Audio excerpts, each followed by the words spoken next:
টুয়া যে গানগুলো গাইতো তার সঙ্গে মেঘলার গাওয়া গানের প্রচুর সিমিলারিটি ছিল, আর ওর প্রতি আমার সেই মুহূর্তে হওয়া দুর্বলতার কারণও ঠিক সেটাই।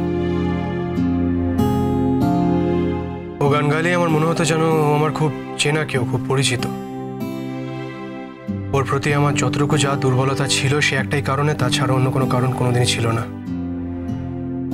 আরেকটা কথা আমাকে বলুন, আপনি ঠিক কবে থেকে খুব স্পষ্ট করে মেঘলাকে চিনতে পারলেন?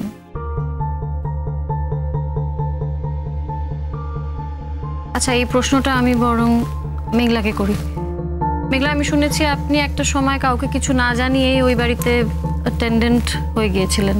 হ্যাঁ, আসলে এটা ছাড়া আমার কাছে আর অন্য কোনো উপায় ছিল না। আমি প্রথম ওদের দেখতে পাই একটা গানের প্রোগ্রামে। অনুরাগ আমাকে ওখানে চিনতে পারেনি।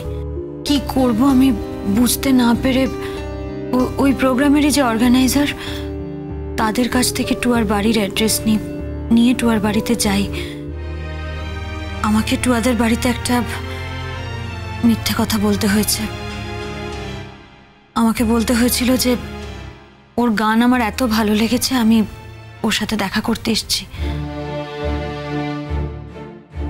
আসলে আমি দেখতে চেয়েছিলাম অনুরাগ আমাকে চিনতে পারে কিনা।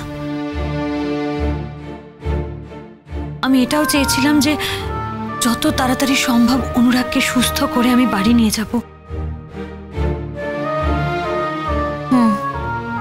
আচ্ছা, আপনি একটু ভালো করে মনে করার চেষ্টা করুন, খুব ভালো করে মনে করার চেষ্টা করুন।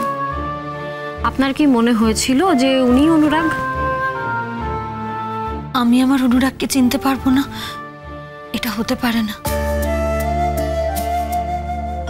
যতই ও বদলে যাক, ও সাজ পোশাক অন্যরকম হয়ে যাক, ও পাল্টে যাক, তবু অনুরাগকে আমি চিনতে পারবো না, এটা হতে পারে না। তবুও বাড়ির প্রত্যেকটা মানুষ তখন, আমি আপনাকে আমার কথা বলছি না, আমি কোনোদিনই বিশ্বাস করিনি অনুরাগ নেই। বাকিরা সবাই বিশ্বাস করতে শুরু করেছিল যে অনুরাগ আর বেঁচে নেই। আমি ভেবেছিলাম যে আমার যদি কোনো ভুল হয় বা তোর কাছাকাছি থাকলে আমার সেই ভুলটা ভেঙেও যেতে পারে। এক ঝলক দেখে যদি আমি চিনতে নাও পেরে থাকি বা আমার কোনো ভুল হয়ে থাকে, আমার মনে হয়েছিল সামনে থাকলে, ও আমার কাছে থাকলে আমার ওকে চিনতে কোনো ভুল হবে না। আপনি কি বুঝতে পেরেছিলেন যে অনুরাগের মেমরি লস হয়েছে? আমার প্রথম থেকেই একটা সন্দেহ তৈরি হয়েছিল, কিন্তু ওরা আমাকে যা যা বলেছে, তারপর ওরা আসলে আমাকে বলেছিল যে অনুরাগ আর টুয়ার বিয়ে নাকি অনেক ছোট থেকে ঠিক হয়ে আছে। আমি তো একসময় ভাবতে শুরু করেছিলাম যে ও বোধহয় আমার অনুরাগ নয়। তারপর সরে আসতেও শুরু করেছিলাম। It's okay Meghla, it's okay. আপনি এখন কাঁদছেন কেন? আপনি তো এখন আপনার অনুরাগের পাশেই বসে আছেন। বললাম না মা, আমরা সবাই খুব টেনশনে আছি। দেখুন, আপনার ওপর আমাদের অসীম ভরসা। তাই দাদা যখন বললেন যে আপনি দাদার কাছে ট্রিটমেন্টের জন্য এসেছিলেন এবং আপনার সঙ্গে দাদার পরিচয় আছে, আমরা আর অন্য কোনো অপশনের কথা ভাবিনি, স্ট্রেট আপনাকেই অ্যাপ্রোচ করেছি। আমরা জানি যে আপনি খুবই বিজি, আপনার খুব টাইট শিডিউল, দেশের নানান জায়গায় ঘুরে বেড়ান, কিন্তু দাদা যখন আমাদের অ্যাসিওরেন্স দিলেন যে আপনি অন্য কেসের থেকে আমাদের কেসটাকেই বেশি গুরুত্ব দেবেন, এই ভরসাতেই আসলে এই কেসটা জেতা আমাদের পরিবারের জন্য খুব ইম্পর্টেন্ট।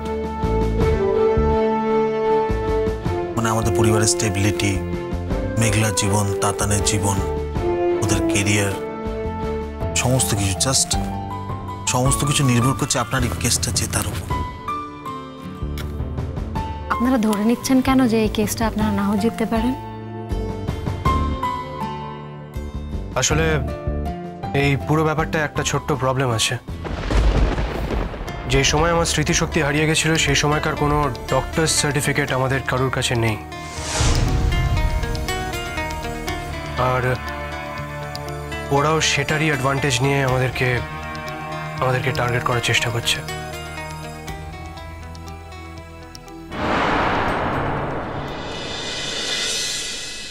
বলুন, আপনাদের ব্রিফটা আমি শুনে নিয়েছি, আর কি কিছু অ্যাড করতে হবে? দেখুন, কেঁদে কেঁদে চোখ মুখের কি অবস্থা করেছে দেখুন। কতবার করে বোঝাচ্ছি কান্নাকাটি করো না, আরে বাবা সত্যের জয় হবেই হবে। তারপর আপনার মতো লয়ারকে যখন আমরা পেয়ে গেছি, আপনি পাশে আছেন, আমাদের কিসের ভয়? আরে এই কেসটা আমরা জিতবো। না জেতার তো কোনো কারণ দেখছি না, তারা ন্যায়ের পক্ষে আছেন। ছেলেটা প্রতিশ্রুতি দিয়ে বিয়ের আসর পর্যন্ত নিয়ে গিয়ে বিয়েটা করেনি, সে তার পুরনো স্ত্রীর কাছে ফিরে যায়, আর আপনাদের তার পুরনো স্ত্রী সম্পর্কে কখনো কিছু বলেনি। ব্যাপারটা নাটশেল এটাই তো। একটা কথা আপনাকে জানিয়ে দিই, এই যে বিক্রম, ও কিন্তু নিজে মুখে ওর এই নামটাই আমাদের কাছে বলেছিল। ওর আসল নাম যে অনুরাগ, সেটা আমরা অনেক পরে জানতে পেরেছি, তাই আমি ওকে বিক্রম বলেই ডাকি। বিক্রম বলেছিল ওর মেমোরি লস হয়েছে, কিন্তু কোনো ডকুমেন্টস দেখাতে পারেনি। আসলে কি করে দেখাবে, সবটাই তো মিথ্যে। ও বাঁচার জন্য আমাদের কাছে বলেছিল যে ওর মেমোরি লস হয়েছে। আসলে কি বলুন তো, ওর বউয়ের সাথে ওর হয়তো কোনো ঝামেলা অশান্তি হয়েছিল, তার জন্য বাড়ি থেকে চলে এসেছিল, আর আমাদের সাথে এই অ্যাক্টিংটা চালিয়ে গেল। আপনাকে তো সবটাই বললাম, যেটুকু বাকি ছিল আপনাকে সেটুকুও বললাম। দয়া করে আমার স্বামীকে আমার কাছে ফিরিয়ে দিন। আমি ওকে ছাড়া বাঁচবো না, যতই হোক। আমি তো এতদিন ধরে ওকে আমার স্বামী হিসেবে জেনেছি, মেনেছি। দেখুন, এত কিছু হয়ে যাবার পরেও ও আমার মেয়ে সিঁথিতে সিঁদুর পরিয়ে দিয়েছে। সিঁদুর পরানো মানে কি? বিয়েটা হয়ে যাওয়া। আর একবার যখন বিয়ে হয়েই গেছে, তাহলে ওই বা কেন ওর অধিকারটা ছেড়ে দেবে বলুন? সরে যদি কাউকে যেতে হয়, সেটা মেঘলা যাবে। ভাববেন না, চিন্তা করবেন না। কেসটা যখন আমি হাতে নিয়েছি তখন জানি, সেই জন্য তো আপনার কাছে এসেছি। তাহলে দেখুন, কত সিনিয়র লয়ার ছিল, কারোর কাছে তো যায়নি। কারণ আমরা জানি কত তাবড়ো লয়ারদের আপনি ঘোল খাইয়ে ছেড়েছেন। প্লিজ এসব কথা বাদ দিন। দেখুন, আমি আমার প্রফেশনটাকে প্রফেশনালি দেখি, আর আমি মনে করি যে আমি যে কাজটা ভালোবেসে করতে এসেছি সেটাতে আমাকে সফল হতেই হবে। আর তার জন্য আমি কেস নিয়ে খাটি, অনেস্টলি ভাবনা চিন্তা করি, আর মাইট বি সেই জন্য হয়তো আমি সফল। আমি প্রথম দিন কিন্তু আমার তুরুপের সবচেয়ে বড় তাসটা খেলবো। আমি কিন্তু আপনাকে ডাকবো, আর আপনাকে ডেকে সবটা বলতে বলবো, আপনি সবটা বলবেন। আর দেখুন, যতদূর আমি খবর পেয়েছি, ওদের পক্ষে লয়ার যিনি আছেন তিনিও কিন্তু ভেরি স্ট্রং। হ্যাঁ, আমরাও জেনেছি, ওনার নামটাও জানি, উনি যথেষ্ট স্ট্রং। কিন্তু আমাদের কোনো চিন্তা নেই, আমাদের তো আপনি আছেন। আমার কাছে যখন এসেছেন তখন আমার উপর ভরসা তো রাখতেই হবে। তবে কি জানেন তো, উল্টো দিকের কাউকে খুব একটা উপেক্ষা করবেন না। উল্টো পক্ষের লোককে উপেক্ষা করলে বিপদ কিন্তু বাড়তে পারে। আর উনি যখন আপনাকে ইন্টারভেট করবেন, যা যা জিজ্ঞেস করবেন, ধরুন কোনো কথার উত্তর আপনার কাছে নেই বা বলতে অসুবিধা হচ্ছে, আপনি বলবেন না। ডোন্ট ওয়ারি, আমি থাকবো তো। প্রথম দিন এখনো অবধি যা যা ঘটেছে সব কথা পরিষ্কার করে বলে দেবেন। আমি তো সব বলার জন্য তৈরি আছি, সুযোগ পেলে আমি সব বলবো। আর আমি জানি আমার সব কথা শোনার পরে বিচারক বুঝতে পারবেন যে আমি সত্যি কথা বলছি। এবার আমি আপনাদের একটা কথা বলি। হ্যাঁ বলুন না। আপনার সাথে কথা বলবো বলেই তো আমরা এখানে এসেছি। খুব নার্ভাস লাগছে, সত্যি কথা বলতে কি, ভেতরে ভেতরে কিন্তু খুব টেনশন হচ্ছে। টেনশন কেন হচ্ছে বলুন তো? না মানে আপনাদের কি মনে হচ্ছে যে কিছু কথা আমাকে বলা দরকার বলা হয়নি? যদি কিছু বলার থাকে প্লিজ হাইড করবেন না আমার কাছ থেকে। আমাকে সবটা জানতেই হবে। আর আপনারা যদি না বলেন তাহলে আমাকে ইনভেস্টিগেট করে সবটা জানতে হবে। আমি অন্য পক্ষে লয়ারের কাছে জেনে নিজেকে ছোট করতে পারবো না।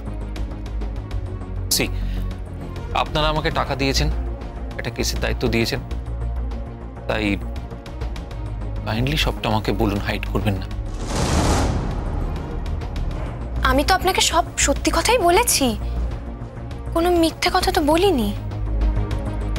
আচ্ছা, আপনি আমাকে একটা কথা বলুন তো, যে এক্স্যাক্টলি কবে কোথায় আপনাদের দেখা হয়েছিল?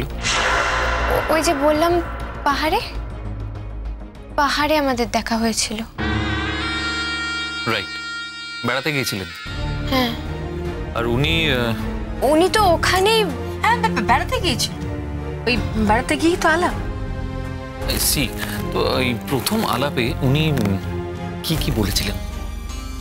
ওর নাম বলেছিল বিক্রম, আর বলেছিল। আর কি বলেছিল বলুন? ও কেমন যেন একটু আনমাইন্ডফুল ছিল, চুপচাপ এক জায়গায় বসেছিল। তারপর আমাদের সাথে আলাপ হলো, আমরা ওকে খেতে যাবার কথা বললাম, ও আপত্তি করলো না, আমাদের সাথে গেল, কিন্তু চুপচাপে ছিল। তারপর যখন বাড়ির কথা জিজ্ঞাসা করলাম তখন বলল কিছু মনে নেই। এই কথাটা উনিই বললেন যে ওনার কিচ্ছু মনে নেই।